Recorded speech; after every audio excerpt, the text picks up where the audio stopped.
तो चलिए आइए इस 10th क्लास के तीसरे लेक्चर में आपका स्वागत है और देखने का प्रयास करेंगे।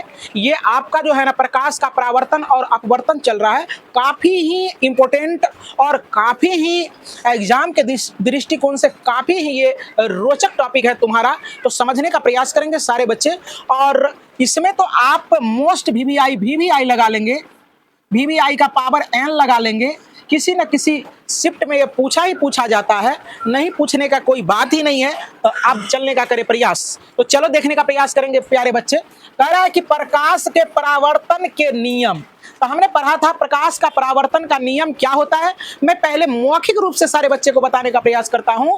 प्रकाश का परावर्तन के दो नियम होते हैं। क्या होते हैं? दो नियम। तब प्रकाश के परावर्तन के दो नियम होते हैं। तो पहला क्या है? आपतन कोण परावर्तन कोण के बराबर होता है। सारे बच्चा को याद हुआ? अब आप ध्यान से टकटकी लगा के यहां देखने का प्रयास करें। कहता है आपतन कोण को आई से डिनोट करते हैं, दिख रहा है ना। आपतित किरण और अभिलंब के बीच बना कोण को आपतन कोण कहते हैं, और परावर्तित किरण और अभिलंब के बीच बना कोण को परावर्तन कोण कहते हैं। अब देखो जरा सा, कहता ये कोण और ये कोण आपस में क्या होते हैं? बराबर होते हैं। इसी को हम लोग कहते हैं परावर्तन के पहला नियम। बात समझ में आ गया?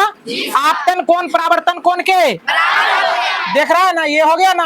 अगर आपतन कोण, ध्यान से देखने, अगर आपतन कोण 30 डिग्री है, कोई पूछ देगा, तब परावर्तन कोण भी आपका क्या हो जाएगा?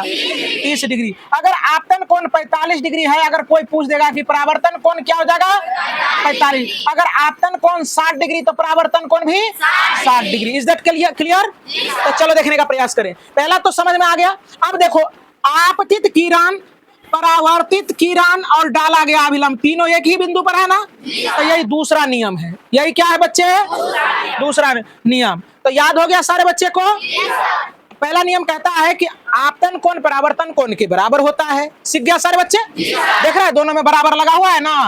और दूसरा नियम क्या है? देख के याद करेंगे। देखो यही बिंदु पर आया, यही बिंदु से गया है ये, और यही बिंदु पर ये अभिलंब है। तो कहता आपतित किरण, परावर्तित किरण, डाला गया अभिलंब, तीनों एक ही तल पर होता है, जिसे परावर्तन के दूसरे नियम से हम लोग जानते हैं, है ना। लुक हियर, यहां देखो, ये समझ में आ गया बच्चे को? अब कहता है प्रतिबिंब किसे कहते हैं? प्रतिबिंब। तो हम लोग जरा सा देखने का प्रयास करें। यहाँ एक मिरर है, ये क्या बच्चे है? मिरर। तो आईना तो लोग देखता है, हर रोज मुंह देख के आते हो। तो यहाँ देखो जरा सा, यहाँ कोई ये लड़की है ना, अपना सजने संवरने के लिए ये क्या करती है कि ये मिरर को देखने का प्रयास करती है। अब जैसे देखती है तो ये इसमें प्रतिबिंब बन जाता है ना, इसमें प्रतिबिंब बन गया। तो यही हो गया इसका प्रतिबिंब। समझ में आ रहा है ना? हर रोज ये क्रिया होता है हमारे साथ। तो हम लोग पढ़ते हैं प्रकाश स्रोत से आती, प्रकाश स्रोत से चलने वाली प्रकाश किरणें परावर्तन या अपवर्तन के बाद जिस बिंदु पर मिलती है या मिलती हुई प्रतीत होती है, उस बिंदु को हम लोग क्या कहते हैं? प्रतिबिंब कहते हैं। कोई दिक्कत? प्रतिबिंब। ये क्या हो गया? प्रतिबिंब हो गया तुम्हारा।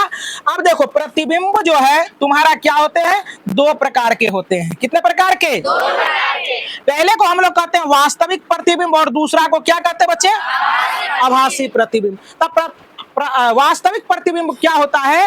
वो क्या होता है? जब प्रकाश स्रोत से आती हुई प्रकाश की किरणें दर्पण से टकराने के बाद वास्तविक रूप में कटता है, तो उस बिंदु को हम लोग वास्तविक प्रतिबिंब कहते हैं। और जब प्रकाश स्रोत से आती हुई प्रकाश की किरणें दर्पण पर काल्पनिक रूप से कटेगा, तो उस बिंदु स्रोत को हम लोग काल्पनिक प्रतिबिंब कहते हैं। तो चलिए आइए ना, आपने देखा था कि प्रतिबिंब कितने प्रकार के होते हैं। तो चलो देखो, प्रतिबिंब आपका जो है ना दो प्रकार का हो जाता है। एक वास्तविक प्रतिबिंब और दूसरा आभासी प्रतिबिंब, जिसे हम लोग काल्पनिक प्रतिबिंब भी कहते हैं। तो वास्तविक प्रतिबिंब क्या होता है? प्रकाश स्रोत से आती हुई प्रकाश की किरणें दर्पण से परावर्तन के बाद जिस बिंदु पर वास्तविक रूप में मिलती है, उसे हम लोग वास्तविक प्रतिबिंब कहते हैं। कोई दिक्कत को बच्चा को? जब वह प्रकाश की किरण वास्तव रूप में मिलेगा, तो उस बिंदु स्रोत को हम लोग वास्तविक प्रतिबिंब कहेंगे। और उसी प्रकार से आपका क्या है? आभासी यानी काल्पनिक प्रतिबिंब है। प्रकाश स्रोत से आती हुई प्रकाश की किरणें दर्पण से परावर्तन के बाद जिस बिंदु पर मिलती हुई प्रतीत होती है, यहाँ ध्यान से देखने का प्रयास करें, प्रतीत होती है यानी आभास होती है, हाँ उसे हम लोग क्या कहते हैं, आभासी प्रतिबिंब कहते हैं। अब नोट ये चीज याद रखना बहुत ही ज्यादा जरूरी है। वास्तविक प्रतिबिंब जो होता है इसे हम लोग पर्दे पर प्राप्त करते हैं और यह वस्तु की अपेक्षा क्या होता है, उल्टा होता है। और आभासी प्रतिबिंब क्या होता है, इसे पर्दे पर प्राप्त नहीं किया जा सकता है और यह क्या होता है, वस्तु की अपेक्षा सीधा होता है। तो उम्मीद करते हैं कि सारे बच्चे को समझ में आया होगा। यदि आप हमारे चैनल से जुड़े हैं तो सबसे पहले आप हमारे चैनल को सब्सक्राइब कर लेंगे और अपने दोस्तों में लगातार शेयर करेंगे और उम्मीद करते हैं कि आने वाली परीक्षाओं में आप अच्छे अंक लेकर अपने माता पिता के नाम को रोशन करेंगे।